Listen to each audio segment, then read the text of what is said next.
अस्सलाम वालेकुम, वो न्यूज़ हेडक्वार्टर्स में खुशामदीद। मैं हूं मोहम्मद कामरान। मैं हूं आपके साथ वरीशा जुल्फिकार और मैं हूं बुशरा हक। हेडलाइंस आप जान चुके हैं। अक़वाम मुत्तहिदा की जनरल असम्बली ने यूक्रेन पर रूसी हमले के खिलाफ करारदाद मंजूर कर ली है। 141 अरकान ने करारदाद की हिमायत की। पाकिस्तान, भारत और चीन समेत 35 ममालिक ने वोटिंग में हिस्सा नहीं लिया। अमेरिका ने रूस की सलामती काउंसिल में मुस्तकिल रुकनियत के खात्मे की कोशिशें शुरू कर दी।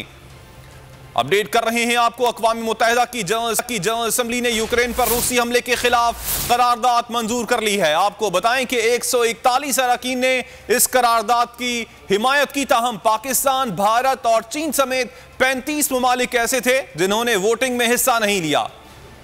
इजलास में 141 अरकान ने करारदाद की हिमायत कर दी। रूस, बेलारूस, शुमाली कोरिया और शाम ने करारदाद के खिलाफ वोट दिया। पाकिस्तान, भारत और चीन समेत 35 ममालिक ने वोटिंग में हिस्सा नहीं लिया। और पाकिस्तान ने यूक्रेन की सूरत हाल को सिफारतकारी की नाकामी करार दे दिया। अक़वाम मुत्तहिदा की जनरल असम्बली से खिताब में मुस्तकिल मंदूब मुनीर अकरम ने कहा कि इमरान खान को सूरत हाल पर अफसोस है। मौसर सिफारतकारी से फौजी तनाज़े को टाला जा सकता है। कशीदगी में कमी के लिए नए सिरे से मुज़ाकरात ज़रूरी हैं। जनरल असम्बली से खिताब में मुनीर अकरम बोले, यूक्रेन में फंसे बेशतर पाकिस्तानियों को निकाला जा चुका है। बाकी का इनखला भी जल्द मुकम्मल कर देंगे। Pakistan also supports all efforts to provide humanitarian relief to civilians in the affected areas. The government of Pakistan is most concerned about the safety and welfare of Pakistani citizens and students in Ukraine. Mr. President, Pakistan remains deeply concerned at the recent turn of events. This reflects a failure of diplomacy. Prime Minister Imran Khan has regretted the latest situation between Russia and Ukraine and said that Pakistan hoped that diplomacy could avert military conflict.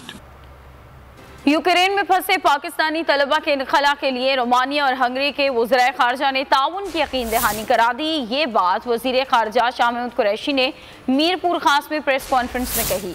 उन्होंने कहा कि पाकिस्तानी सफारत खाना तलबा के इनखला के लिए किरदार अदा कर रहा है। पाकिस्तानी सफारत खाने ने इंसानी हमदर्दी की बुनियाद पर भारतीय तलबा की मदद भी की। वज़ीर ख़ारजा ने बताया कि यूरोपीय कमीशन के नायब सदर से टेलीफोन पर बात हुई, जिसमें उन्होंने रूस यूक्रेन तनाज़े सिफारतकारी से हल करने पर जोर दिया। शाह महमूद कुरैशी ने कहा कि पाबंदियां किसी भी मसले का हल नहीं। तो नाजरीन, यूक्रेन पर रूसी हमले को एक हफ्ता हो गया। रूस ने खरसोन पर कंट्रोल हासिल कर लिया। दूसरे सबसे बड़े शहर खार्किव में कब्जे की जंग जारी है। यूक्रेन के सदर व्लादिमीर ज़ेलेंस्की का कहना है कि रूस के 6000 फौजी अब तक मारे जा चुके हैं। रूस ने सिर्फ 500 फौजियों की हलाकत और 1500 फौजियों के जख्मी होने के आदाद शुमार जारी किए हैं। दोनों मुल्कों के दरमियान जंग बंदी के लिए मुज़ाकरात का दूसरा दौर बेलारूस की सरहद पर होगा।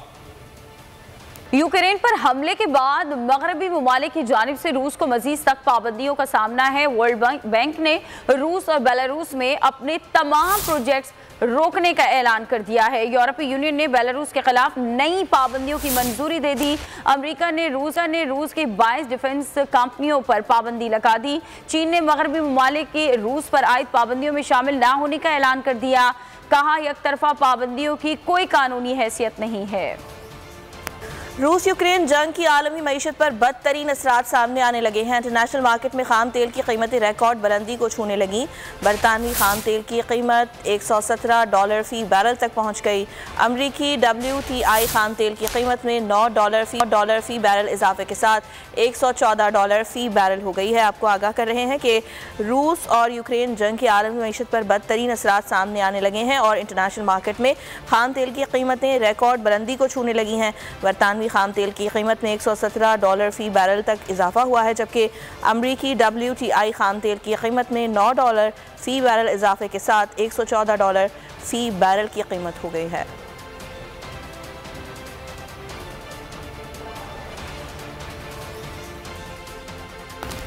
सियासी गर्मा गर्मी की बात करें तो अपोजिशन ने हुकूमत गिराने के लिए हिकमत अमली तेज कर दी। बड़े रेंट के बजाय छोटी छोटी चोटें लगाकर इक्तदार की कुर्सी को कमजोर किया जाएगा। मौलाना फजल रहमान ने 48 घंटे सियासी खेल में अहम तरीन करार दे दिए। कौमी असम्बली का इजलास बुलाने के लिए 100 अरकान के दस्तखत के साथ रिक्वेजिशन भी तैयार कर ली। में तबाह नहीं कर सकते, छोटे छोटे डेंट लगाकर बड़ा धचका तो दे सकते हैं। ऑपोजिशन ने हुकूमत मुखालिफ हिकमत अमली तब्दील कर ली। पूरी जमात के बजाय शख्सी एतमाद की पॉलिसी इख्तियार करने का फैसला कर लिया। मोने सुलह के बाद चौधरी बिरादरान, MKM क़यादत और बलूचिस्तान के बाप ने हिज़्ब इख्तिलाफ की 2 बिग पार्टनर्स को नो कहा तो मौलाना ने फार्मूला ही बदल दिया। इत्तेहादी जमातों के बजाय हुकूमत को इनफरादी शख्सियात के जरिए सियासी चोट मारने की मंसूबाबंदी कर ली। PDM सरबराह मौलाना फजल रहमान ने 2 रोज बड़ी सियासी तब्दीली के लिए अहम करार दे दिए। सहाफियों से गैर रस्मी गुफ्तगू में आर या पार का अंदिया दे दिया। साबिक वज़ीर आज़म शाहिद खाकान अब्बासी को अदम एतमाद के नंबर्स गेम पर पूरा एतमाद। आज ये फैसला काफ लीग ने और शुजात साहब ने और फैजलाई साहब ने करना है कि क्या वो इक़्तिदार के साथ रहेंगे या अवाम के साथ रहेंगे, क्योंकि अदम एतमाद उनके बगैर भी हो जाएगा। ऑपोजिशन ने तहरीक अदम एतमाद के लिए असम्बली इजलास बुलाने की तैयारी कर ली। 100 अरकान से रिक्वेजिशन पर दस्तखत भी करवा लिए। और इसी बारे में आपको अहम खबर देंगे कि ऑपोजिशन ने तहरीक अदम एतमाद का मुसव्वदा तैयार कर लिया है। तहरीक पर 80 से ज़ायद ऑपोजिशन अरकान के दस्तखत हैं, ज़राए का ये बताना है। मज़ीद इस बारे में तफसीलात हासिल करेंगे, हमारे नुमाइंदे सिद्दीक साजिद हमारे साथ मौजूद हैं। सिद्दीक, बताइएगा कौन कौन सी जमातें हैं जिन्होंने दस्तखत कर दिए हैं? जी, मुस्लिम लीग नून, peoples party, ANP, Balochistan Bengal, Azad अरकान, JUI के 80 से ज़्यादा अरकान ने तहरीक अदम एतमाद पर दस्तखत कर दिए हैं। इब्तदाई तौर पर वज़ीर आज़म इमरान खान के खिलाफ अदम एतमाद की तहरीक का मसौदा जो है वो मुजवज़ा मसौदा वो तैयार किया गया है और ज़राए के मुताबिक इसमें खारजा पॉलिसी में नाकामी, मुआशी पॉलिसी में नाकामी का ज़िम्मेदार वज़ीर आज़म को ठहराया गया है और ये कहा गया है कि क्यों ना उनके खिलाफ अदम एतमाद की तहरीक जो है वो पेश की जाए। और इस हवाले से अपनी जमातों के दरमियान जो मुशावरत का अमल वो भी जारी है। तहरीक किसी भी वक्त जमा करवा दी जाएगी। अपोजिशन लीडर का जो चैम्बर है उसको भी अलर्ट कर दिया गया। साथ ही साथ कौमी असम्बली का इजलास बुलाने की रिक्वेजिशन भी तैयार कर ली गई है, जिसके ऊपर 100 से ज्यादा अरकान के दस्तखत पहले से मौजूद हैं। ठीक है सिद्दीक साजिद, बहुत शुक्रिया आपका।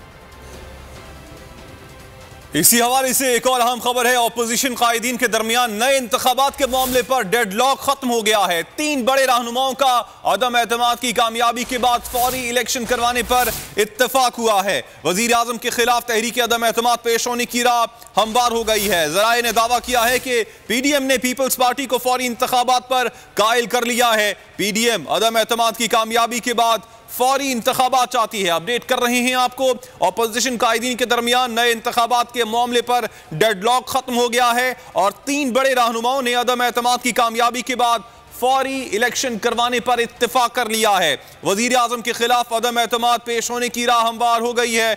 ज़राए ने इस हवाले से दावा किया है कि PDM ने पीपल्स पार्टी को फौरी इंतखाबात पर कायल कर लिया है। सब्सक्राइब करें और बेल दबाएं ताकि कोई खबर रह न जाए।